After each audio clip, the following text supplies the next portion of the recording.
Seeing as this is an audio project, the volume throughout is going to be important.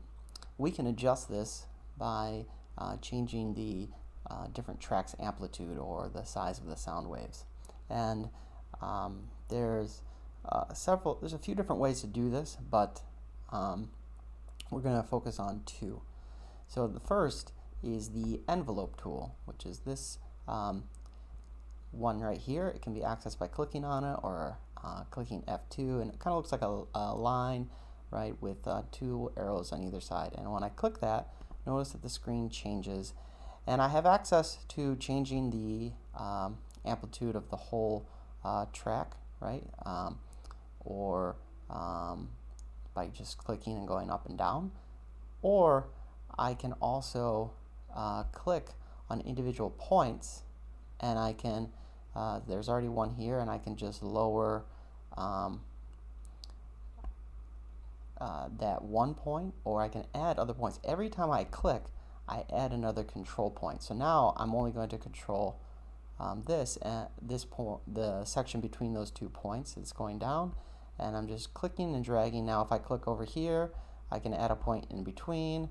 I can add another point here, and I can basically try to control the rate at which the sound is going to change, right?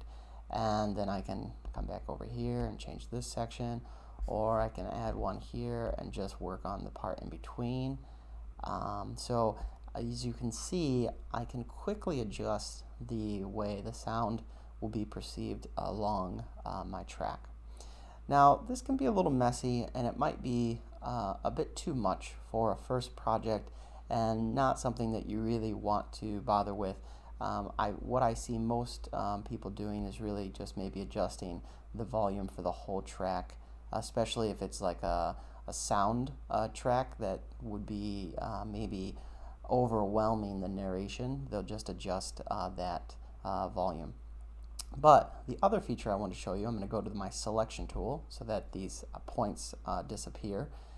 And you see, I mentioned that I wanted this little section to serve as like a musical fade out on my story. So I'm going to click on it, and then I'm going to go to Effect. Now, Audacity has so many really cool effects that you can play around with. And I would encourage you to do so as needed, perhaps not on your first project, but over time. And so when I click on Effect, I'm just going to click Fade Out, and you can see, I'll show you again what the track looks like beforehand, and when I click Effect and Fade Out, you can see how it already just provides a pre-built fade out. And I can do the opposite by clicking on this one, and Effect, and Fade In, and I now have a fade in of my music. So there's a couple different tools for you to play around with your audio, and I encourage you to check out the many other effects that are available to you.